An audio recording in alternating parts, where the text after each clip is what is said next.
தரல சார். ஒன்று எதிர்கட்சிக்காரங்க காங்கிரஸ் யாரையும் கூப்பிடல அப்படின்னு சொல்லி ஒரு கருத்தை சொன்னார். அதுக்கு அண்ணாமலை அவர்கள் சொன்னார், தேவைப்பட்டால் ஜெயலலிதாவுக்கு ஞான வீரர்கள் கூட நாங்கள் உதவி செய்கிறதுக்கு தயார் அப்படின்ற ஒரு கருத்தை பதிவு பண்ணியிருக்கிறோம்ல. முதல்ல இந்த தற்குறி அண்ணாமலை முதல் தெரிஞ்சுக்கணும். அவர் என்ன ஒரு ஐபிஎஸ் படிச்சிருக்காரா, வேற எதாவது படிச்சிருக்காரா? இவர் கையில் இருக்கிற மாதிரி பேசிட்டு இருக்காரு. இவர் நிர்வாகமையாது. மத்திய அரசுல நாணயம் வெளியிடுற நிர்வாகம், ஃபைனான்ஸ் டிபார்ட்மெண்ட் யார் கேட்டாலும் கொடுக்கணும். அவங்க அதுக்கு ஒரு நாம்ஸ் வச்சிருக்காங்க. அந்த நாம்ஸ் பிரகாரம் இருந்தாங்கன்னா நீ நாணயத்தை வெளியிட்டு போகலாம், போஸ்ட் இது ஸ்டாம்ப் பேப்பரை வெளியிட்டு போகலாம். எத்தனை பேர் நினச்சிருக்காங்களே. அது மாதிரி ஒரு முதலமைச்சராக தன் தந்தைக்கு நாணயம் ஒன்றுன்னு சொல்லிட்டு 100 ரூபாய் நாணயத்தை அவன் மகன் கேட்குறாரு. மகன் கேட்டால் மத்திய அரசு சொல்லுது, அந்த டிபார்ட்மெண்ட் கொடுக்குது. அந்த டிபார்ட்மெண்ட் கொடுத்தது தமிழ்நாடு அரசு தான் அந்த விழாவை எடுக்குது. பொய் சொல்றாரு முதலமைச்சர் ஸ்டாலின்.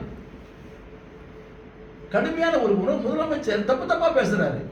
ஏன் வெளிப்படையா சொல்ல வேண்டியதானே?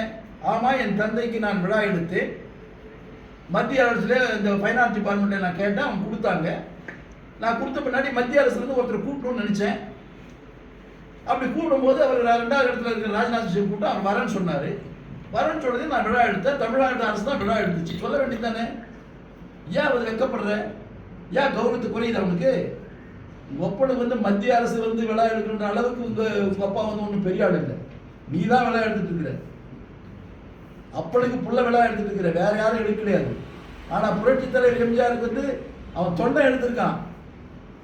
திரு கருணாநிதிக்கு துரைமுருகன் எடுத்திருந்தாருன்னா பாராட்டி இருப்பேன். ஆனா எடுத்தது திரு மு.க. ஸ்டாலின், அவங்க மகன்.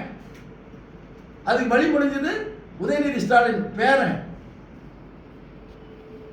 இதை வச்சுக்கிட்டு நீ என்னவோ எங்க பாப்பன் வழிகாட்டி அது காட்டின்னு வழிகாட்டியவர் இந்த தமிழ்நாட்டில் வழிகாட்டியவர் கர்ம வீரர் காமராஜ், பேரறிஞர் அண்ணா, புரட்சி தலைவர் எம்ஜிஆர், புரட்சி தலைவர் அம்மா.